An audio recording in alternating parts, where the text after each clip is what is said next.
Hey everyone, my name is Will, and today I'm going to be reviewing the Arc'teryx Therme Parka. I bought this jacket at the beginning of the winter this year, and I've been using it throughout the year walking around the city, walking my dog, and just doing general errands. Let's go through some of the specs of this jacket. The retail price is $950 Canadian. I got it on sale for 20% off, so it came out to something like $760.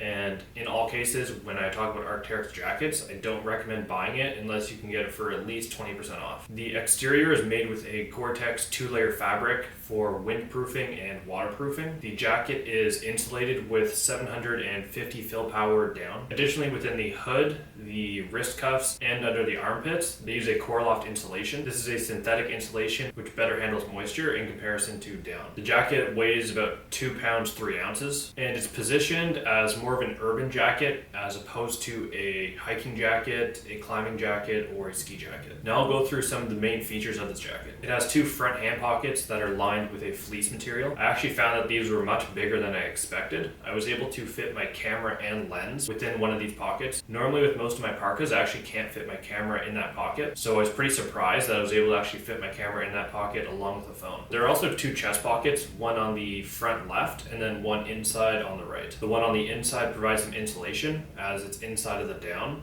So if you want your phone to stay warm and not lose battery life, you can put it in there, and then something like your wallet can go in the left pocket. There's also a lining in the cuffs that wrap around your wrist so that wind hopefully doesn't come in where your hands are. It has a 2-way zipper so that if you want to squat down or whatever, you can unzip the bottom without letting the heat out at the top and hopefully prevent any wind from coming up from the bottom. Lastly, it comes with the storm hood as opposed to the drop hood that Arc'teryx also offers on, for example, the Beta AR. I reviewed previously. In that video, I discussed the differences between the storm hood and the drop hood.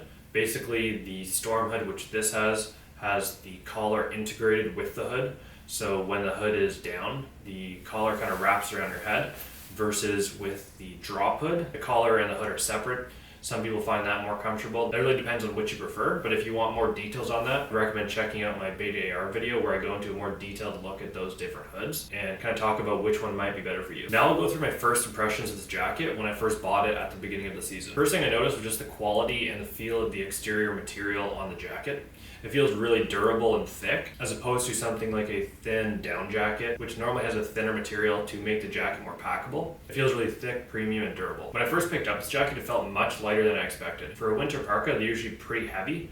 I think in part this is due to the lack of features that the jacket has. The jacket looks really good and classy. It just feels super premium. Everything from the zippers to the pockets, which is obviously something you want to expect for a jacket of this price range. It definitely looks like a dressier, classy jacket that you wear to work or whatever. It was also super comfortable. I was able to move my arms around, and the articulating shoulders are really great at making sure the jacket doesn't rise up too high when you raise your arms. The other thing I noticed when first trying on the jacket was the lack of adjustments. There's no adjusters on the wrist cuffs to tighten that up and prevent wind from coming in. There was also no adjusters on the bottom hem of the jacket, and so I was worried that wind was going to be able to blow through and kind of get rid of all that heat. I also noticed there was no big interior pockets. There's just the 4 pockets, 2 on the chest and the 2 hand pockets. I usually expect a sort of meshed pocket that you can put your gloves in on the inside of the jacket. In this case, it didn't have that, so I was kind of disappointed in that. I think Arc'teryx was going for a very minimalist design with this jacket, and I think it shows. It looks really nice, and I think the lack of features helps with the weight. It kind of depends whether or not you prefer additional features or a lighter weight jacket. And then in terms of sizing, I got a large, but I think I should have sized down actually to a medium. It does seem to run a bit big in comparison to other Arc'teryx jackets that I've had. Even with a medium, I would have been able to fit a sweater or a suit jacket underneath no problem, especially if it was cold. Now I'm going to go through the performance of this jacket, how has it stood up after using it for the past few months of this winter. In terms of blocking the wind, it's been extremely effective. There's no cold spots that come through the zipper or the shoulders, and even without that cinch on the bottom of the jacket, I didn't feel any wind coming up from the bottom, which is really great. I was actually surprised with how warm this jacket was. Because of how lightweight it felt, I was expecting it to not be as warm as they were advertising, but even wearing it with the t-shirt, I found I was plenty warm in most winter temperatures here in Canada. Again, this has been a warmer winter, so under different circumstances, I'd probably go for a thicker parka, but for this season, it's been really great. The collar of this jacket is also really effective at preventing wind from coming down through your neck. I find it really wraps around your chin and the back of your head. In terms of temperatures for this jacket, I think you could easily wear this jacket with just a t-shirt down to -15 and be plenty warm, especially if you have like a thicker pair of pants on, gloves, and a hat. If it's going down to minus 25, minus 30, I'd probably add an additional fleece layer underneath, and I think it would be warm enough. But again, this year's been warmer than usual. Normally I would use a thicker down parka in general, but because it's been so warm, I've just been using this one. Now, should you buy this jacket? So it's a minimalist urban winter jacket, and I think it really excels at that specific use. It looks very good in comparison to most other winter jackets out there. It has a minimal amount of features, which really helps keep the weight down. It looks very streamlined and sleek. It's much warmer than I expected, and I think it can handle most temperatures that you're going to be facing in the winter. If you're looking at more extreme cold, then I'd probably look for a thicker down parka. But for general use around the city in the winter, whether that's commuting to work or doing errands, I think this is perfect. The price is pretty crazy, so I would not recommend getting it unless it's on sale.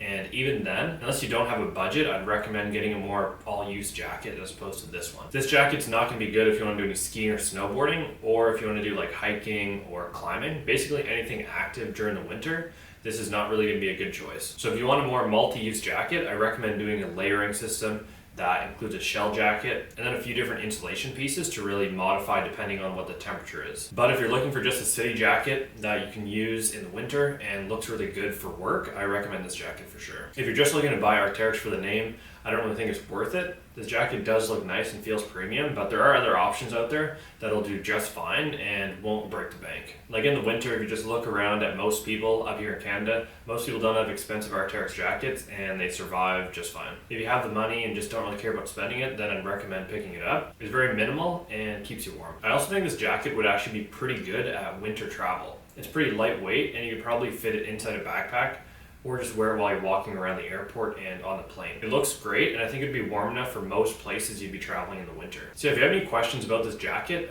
feel free to comment them below and I'll try and answer those for you. If you want recommendations on a different jacket that you should buy instead, feel free to comment that below too, and I can try to help you out with that. I've done some reviews of other Arc'teryx jackets on my channel if you want to check those out. I've also done a review of a much thicker down parka from 66 North. It's an Icelandic brand. That jacket's much warmer than this one, but again, it's more for extreme cold in comparison to this, which is more, mild winter temperatures. Please like and subscribe if you enjoyed the video, and stay tuned. I'll have some more Arc'teryx reviews coming out in the coming months. Thank you. Have a nice day.